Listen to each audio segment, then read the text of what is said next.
सियावर राम जय जय राम, मेरे प्रभु राम जय जय राम। जय मंगल भवन अमंगल हारी, द्रवहु सुदशरथ अजिर बिहारी। दीन दयाल विरुद्ध संहारी, हरहु नाथ मम संकट हारी। जय श्री राम। मैं ईशु हरवानी, हनुमानगढ़ टाउन, राजस्थान से तुलसी की माला गंगा दर्शन से रोज आपको गंगा दर्शन लाइव दिखाता हूं, वह पंचांग बताता हूं। आज का शुभ पंचांग ज्येष्ठ मासे कृष्ण पक्षी चतुर्थी सोमवार, विक्रम संवत 2081, तदनुसार 27 मई 2024। आज चतुर्थी शाम को लगभग 5 बजे तक की है, तत्पश्चात पंचमी। आज का विशेष दिन, सूर्य राशि वृषभ, चंद्र राशि धनु, तत्पश्चात मकर, दिशा शूलपूर्व, अग्निवास पाताल, तत्पश्चात पृथ्वी, नक्षत्र पूर्वाषाढ़ा, तत्पश्चात उत्तरा फाल्गुनी, ब्रह्म मुहूर्त सुबह 4:13 से लेकर 4:54। ये था आज का संक्षेप में पंचांग। कल हमने तत्व रामायण की कथा स्नेही चित्रकूट के चैप्टर का विश्राम हुआ था। आज हम आगे बताएंगे आपको ईश्वर जीव का मिलन। 9 दिन इस रीति से मुकाम करते भरत चले, तब चित्रकूट के दर्शन हुए। जहां चित्रकूट के दर्शन हुए कि भरत जी की सभी ग्लानि दूर हो गई। भरत जी चित्रकूट के दर्शन मात्र से ही आनंद रूप हो गए। रात्रि में तलहटी में ही विश्राम किया। इधर श्री सीताराम जी को सपन हुआ कि भरत जी मिलने आए हैं, साथ में अयोध्या की प्रजा है, परंतु सासू जी का वेश अमंगलमय है। राम जी ने कहा यह सपन ठीक नहीं है, कुछ दुख की वार्ता सुननी पड़ेगी।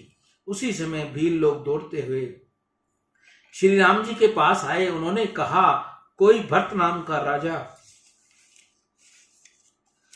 आपसे मिलने आया है, साथ में चतुरंगी सेना लाया है, जिससे ये पशु पक्षी घबराहट में दौड़ रहे हैं। राम जी विचार में पड़ गए। तब लक्ष्मण जी के मन में कुछ कुभाव आया। लक्ष्मण जी बोले मैं जानता हूं कि भरत साधु है, परंतु राज्य मिलने के पश्चात उसकी बुद्धि बिगड़ गई और समय को राज्य को निष्कंटक करने आए हैं। सत्ता मिलते ही मनुष्य पागल बन जाता है। कही न राज मद दीन कलंकु। लक्ष्मण को बहुत क्रोध आया। रघुनाथ जी ने लक्ष्मण का हाथ पकड़कर अपने पास बैठाया। श्री राम ने कहा लक्ष्मण, भरत को ब्रह्मलोक का राज्य मिले तो भी उसको मद होगा नहीं। भरत ही होई न राज मधु विधि, हरिहर पद पाए। इस जगत में भरत जैसा भाई हुआ नहीं और होना भी नहीं। प्रातः काल हुआ, भरत जी वशिष्ठ ऋषि को वंदन करके कहा गुरुदेव मुझको आज्ञा दो, मुझे ऊपर जाना है। श्री सीताराम जी की प्रणकुटी में जाऊंगा, आप सब पीछे से आना। वशिष्ठ ने कहा तू जा बेटा, तेरी बहुत भावना है, तू आगे जा, हम पीछे से आ रहे हैं। शंकर भगवान माता पार्वती जी से कहते हैं भरत जी के प्रेम का वर्णन कौन कर सकता है। भरत जी चित्रकूट को साष्टांग वंदन करते हुए चले। करत प्रणाम चले दो भाई। भरत जी की भावना थी कि मेरे राम जी नंगे पैर वन में चलते हैं, मैं राम जी का सेवक हूं, यहां मैं पैरों से चलकर नहीं जाऊंगा। इसलिए भरत जी साष्टांग प्रणाम करते हुए गए। अब देह का भान नहीं रहा। भरत जी रास्ता भूल गए। उस समय देवताओं ने पुष्प वृष्टि करके मार्ग का संकेत किया। भरत जी का प्रेम देखकर चित्रकूट के पत्थर भी पिघल गए। दूर से सीताराम जी की प्रणकुटी दिखाई दी। तब तो भरत जी सब कुछ भूल गए। प्रणकुटी के दर्शन होते ही सबकी स्मृति हो गई। सुख नहीं, दुख नहीं, देह का भान नहीं। भरत जी आनंद में तन्मय हुए और राम कीर्तन करते जाने लगे। श्री राम जी जहां विराजते हैं वह राम जी का धाम ही आनंद रूप है। वह शोक आ सकता नहीं, वहां दुख आ सकता नहीं। इस भूमि के ऊपर श्री राम जी के चरण चिन्ह पड़े थे। उन्हें देखकर भरत जी रज में लौट रहे थे। अहो मैं कृतज्ञ हो गया, आज मैं श्री रामचंद्र जी के चरणार बिंद के चिन्ह के सुशोभित भूमि के दर्शन कर रहा हूं। जिस चरण रज की ब्रह्मादि देवता और श्रुति निरंतर शोध कर रहे हैं, पर्णकुटी में चबूतरे पर श्री सीताराम जी विराजे थे। अनेक ऋषि वहां पधारे, वह सत्संग चल रहा था। लक्ष्मण जी हाथ जोड़कर सेवा कर रहे थे। भरत जी और सीताराम जी कीर्तन करते वंदन करते वहां गए। भरत जी ने पर्णकुटी की परिक्रमा की। श्री सीताराम जी के दर्शन करते हुए अतिशय आनंद हुआ। राम जी के एकदम सन्मुख आने की उनकी हिम्मत हुई नहीं। गला भर आया, मुख में से एक शब्द भी नहीं निकला। मेरे राम कहकर साष्टांग वंदन किया। लक्ष्मण ने कहा, रघुनाथ जी भरत आए हैं, भरत आया है। यह शब्द कान में आया कि राम जी की अतिशय आनंद हुआ। कंधे पर धनुष था, उनको भी बांध रहा नहीं। धनुष गिर गया, बाणों का तस्कर गिर गया, वल्कल वस्त्र गिर गया।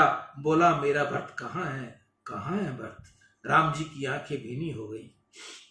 भरत जी दिखे नहीं। लक्ष्मण जी रामचंद्र जी को आगे ले आए।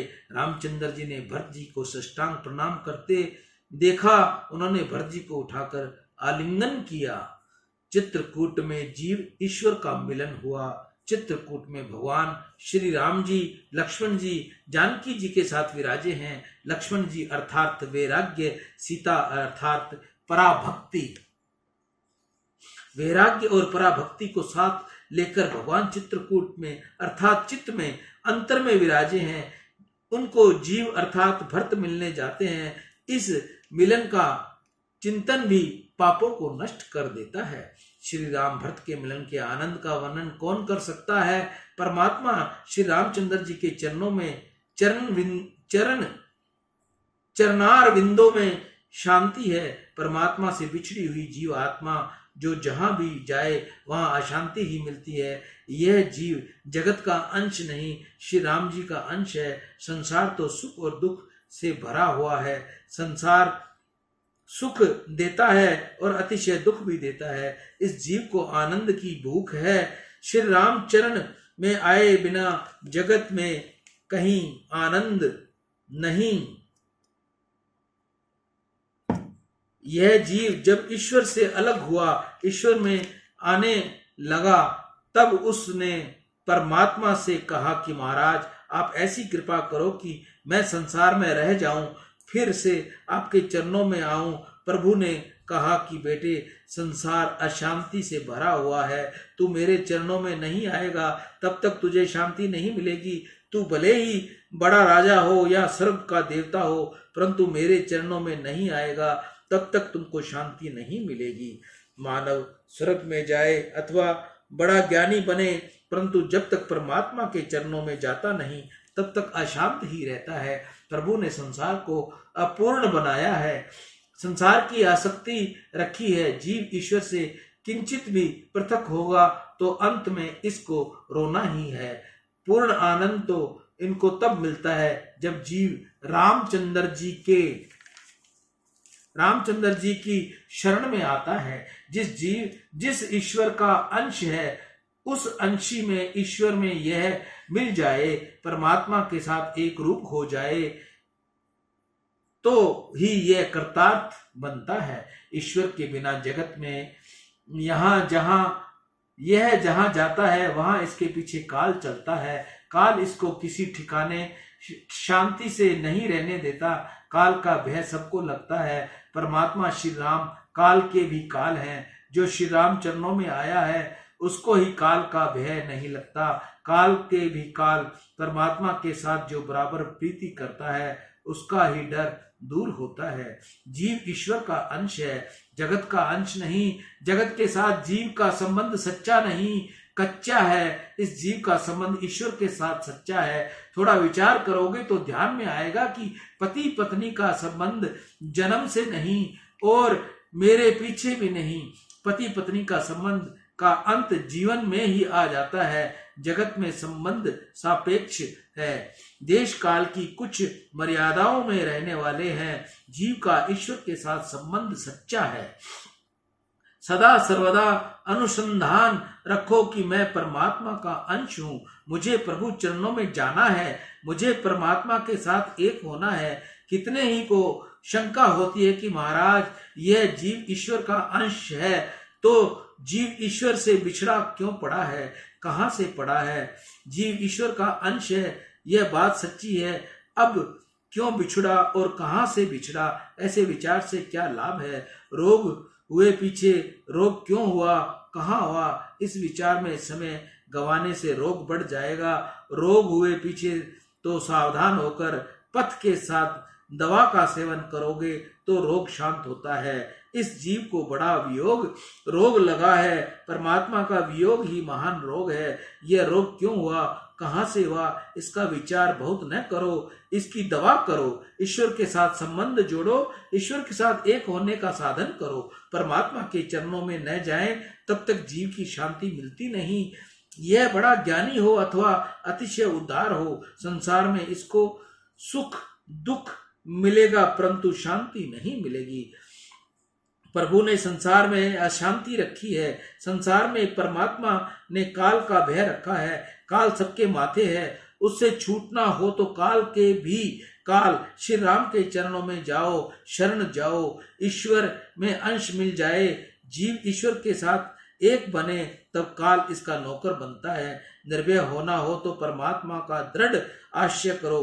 परमात्मा का आश्रय लिए बिना जीव निर्भय होता नहीं। मनुष्य को जीव का लक्ष्य निश्चय करना चाहिए कि मुझे परमात्मा के चरणों में जाना है, और इस लक्ष्य की प्राप्ति के लिए किसी संत की आज्ञा अनुसार साधन करना चाहिए।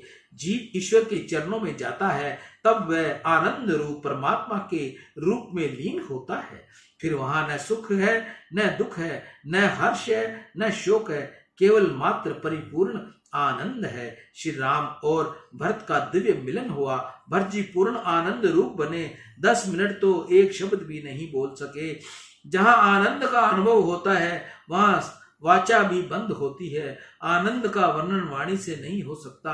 आनंद की अनुभूति होती है परंतु शब्द के बराबर इसका वर्णन कोई कर सकता नहीं। सुख का वर्णन हो सकता है, दुख का वर्णन हो सकता है, परंतु आनंद का वर्णन शब्दों से नहीं होता। जहां जीव ईश्वर का मिलन हुआ, अति आनंद में वाणी बंद हो गई, मौन छा गया। अगम स्नेह भरत रघुबर को, जैन जाई मनु विधि हरिहर को। श्री राम भरत का प्रेम ऐसा था कि उनको देखते ही गु राजा की समाधि लग गई। 10 मिनट तो ऐसे ही रीति में तन्मयता हो गई। पीछे श्री रामचंद्र जी सावधान हुए, शत्रुघ्न से मिले। श्री राम जी को खबर पड़ी कि वशिष्ठ आदि कई ऋषि आए हैं, माताएं आई हैं। भरत को आश्रम में रखकर श्री राम लक्ष्मण गुरु वशिष्ठ को वंदन करने चले।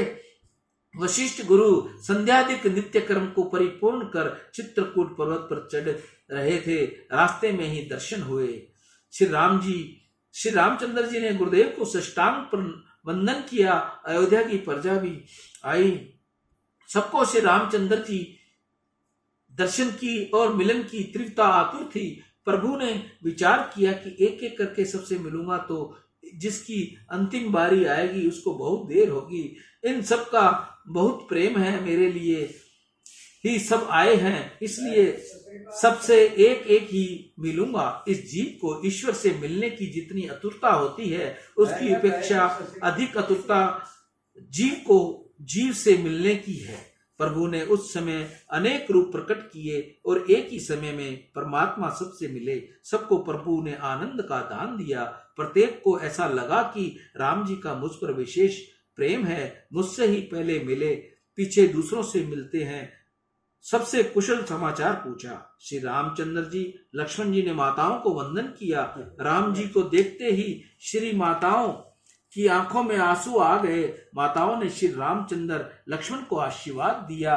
कौशल्या आदि माताओं को लेकर रामचंद्र जी आश्रम में आए। सासू को देखते ही सीता जी व्याकुल हो गई। सीता जी का तन्मय का वेश देखकर कौशल्या माँ का हृदय भर आया। वशिष्ठ को आसन पर बिठाकर प्रभु ने प्रथम पिताजी को कुशल पूछी। वशिष्ठ जी ने कहा, तुम्हारा स्मरण करते हुए महाराज दशरथ ने प्राणों का त्याग कर दिया है।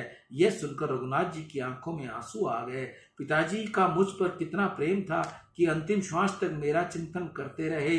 महाराज दशरथ की सत्य निष्ठा और प्रेम निष्ठा दोनों दिव्य थी। राम जी में उनका ऐसा सच्चा प्रेम था कि राम जी वियोग में जीवित रहे नहीं।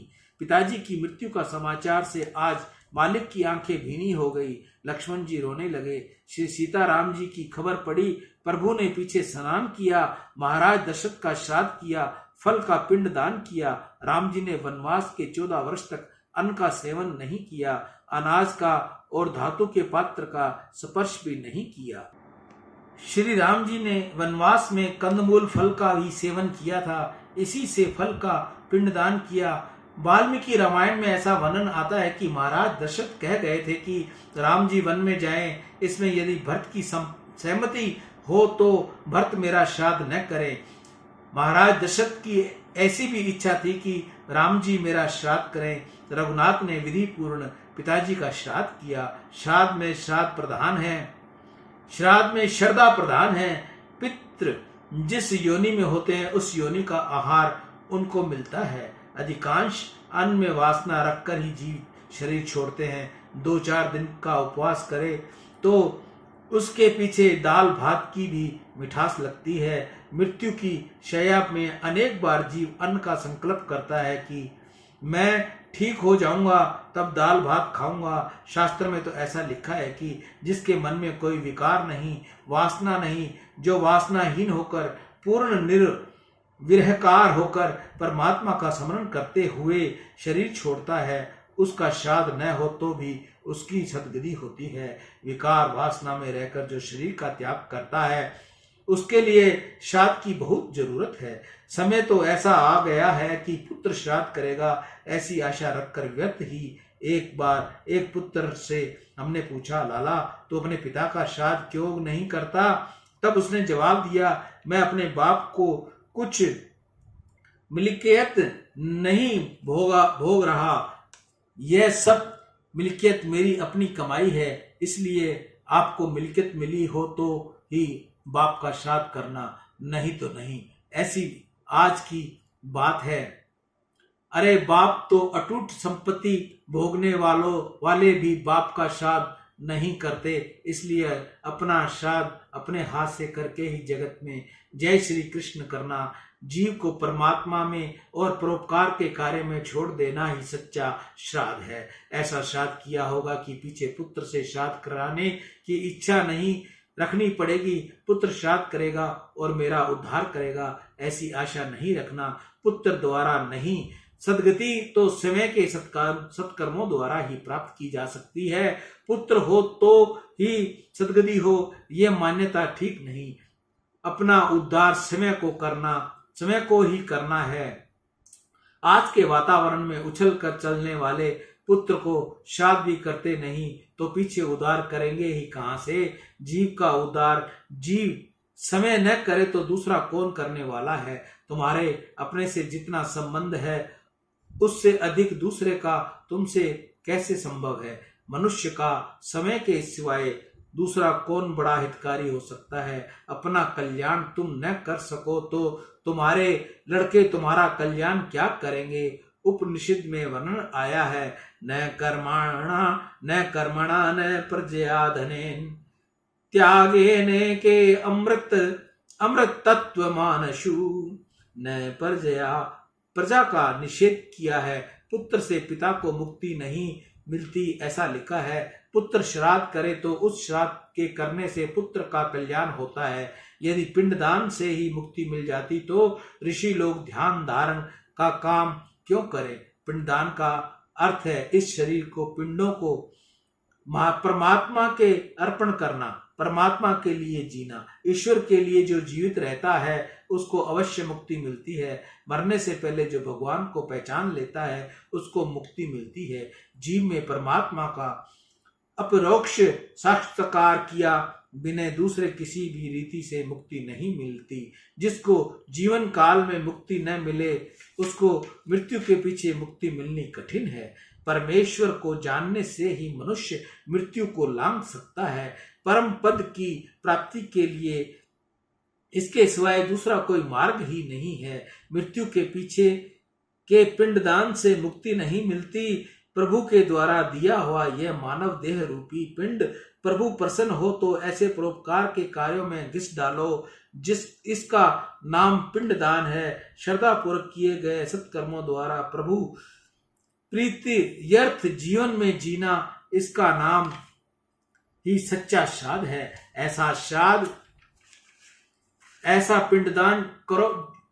ऐसा पिंडदान जो करे उसको मुक्ति मिलती है। ऐसा श्राद्ध और पिंडदान स्वयं के द्वारा किया गया होगा तो पीछे पुत्र से करवाने की अपेक्षा रखनी ही नहीं पड़ेगी। राम जी ने प्रत्येक लीला मानव समाज को धर्म का शिक्षण देने के लिए है। महाराज दशरथ को पिंडदान की जरूरत ही नहीं थी, कारण कि महाराज दशरथ तो अंतिम श्वास तक श्री राम का ही स्मरण करते थे। फिर भी रघुनाथ जी ने पिताजी का श्राद्ध किया। वशिष्ठ आदि ऋषियों की आज्ञा के अनुसार सादर और भक्तिपूर्ण सब क्रियाएं की। भोर भये रघुनंदन ही जो मुनि आयुष दीन, श्रद्धा भक्ति समेत प्रभु सो सब साध रुखीन। और इस प्रकार श्री रामचंद्र जी ने जगत को एक आदर्श बताया। चित्रकूट में भील और कोल लोगों को अयोध्या की प्रजा का सुंदर स्वागत किया। चित्रकूट में जितने वृक्ष थे वह सभी रामचंद्र जी की सेवा के लिए फलित और पुष्पित हो गए। तब तरु फले राम हित लागी, ऋतु और कुरुति काल गति त्यागी। 6 ऋतुओं में पृथक पृथक प्रकट होने वाले फूल और फल एक ही समय में प्रकट हो गए। भील लोग उन फलों को लाते और अयोध्या की प्रजा को देते। अयोध्या की प्रजा प्रेम से कंद मूल फल का सेवन करने लगी। कैसे मधुर फल थे, ऐसे मधुर फल तो शहर में अयोध्या में कहां से मिले। अयोध्या के लोगों को आश्चर्य होता है कि इन भील लोगों का कैसा प्रेम है, इनको हम क्या दे। कोई मूल्य देने लगता तो कोई वस्त्र धारण करता। भील लोगों को लेने से मनाही कि हाथ जोड़कर कहा, आप राम जी की प्रजा हो इसलिए पूज्य हो। राम जी ने हमको अपनाया, तब से हम सनाथ हो गए हैं। अब हम तुमसे अधिक तो क्या कहें। 15-20 दिन पहले तुम यहाँ आए होंगे तो हमने तुम्हारा अलग ही प्रकार का स्वागत किया होता। हमने तुमको लूट लिया होता। हमको रास्ते में कोई भी मिलता है उसको लूट लेते हैं, चोरी करते हैं, फिर भी हमको खाने को मिलता नहीं। परंतु राम जी चित्रकूट में पधारे तब से हमारी चोरी करने की आदत छूट गई। हम जड़ जीव गन घाती, कुटिल कुचाल कुमति कुजाति, पाप करत निसिबासर जाही, नहीं पट कटी नहीं पेट अघाई, सपनहु धर्म हो बुद्धि कस काऊ, यह रघुनंदन दरस प्रभाऊ। जब ते प्रभु पदम निहारे, मिटे दुसई दुख दोष हमारे। श्री रामचंद्र जी चित्रकूट में पधारे तब से हम चोरी लूट करते नहीं, मदिरा पान करते नहीं, हम जरा भी पाप करते नहीं। श्री रामचंद्र जी ने हमारा जीवन सुधारा है। आप राम जी की प्रजा हो, हमारे लिए पूज्य हो, सबका स्वागत करना हमारा धर्म है। हमको कुछ भी नहीं लेना। अयोध्या के लोगों को भी लगा कि निश्चय ही ये भील लोग भाग्यशाली हैं। अवध अभागी बनु बड़भागी, हम भी यहाँ ही रहेंगे। हमारी ऐसी इच्छा है कि 14 वर्ष का समय यहाँ से पूरा हो जाए तो ठीक है। वशिष्ठ जी ने भरत जी से पूछा, भरत अब क्या करोगे। भरत जी बोले, गुरुजी आप मुझसे पूछते हो, आप यहाँ बैठे हो, आप जैसी आज्ञा दो वैसा करूं। वशिष्ठ जी का भरत जी के ऊपर ऐसा प्रेम था कि उन्होंने रामचंद्र जी से कहा कि मेरी तो तुम्हारी कोई इच्छा नहीं। भरत राजी हो गए, ऐसा तुम करो। गुरुदेव का छोटा भाई के ऊपर अलौकिक प्रेम देखकर श्री रामचंद्र जी को बहुत आनंद हुआ। श्री रामचंद्र जी ने कहा, मैं अपने भाई की क्या प्रशंसा करूं।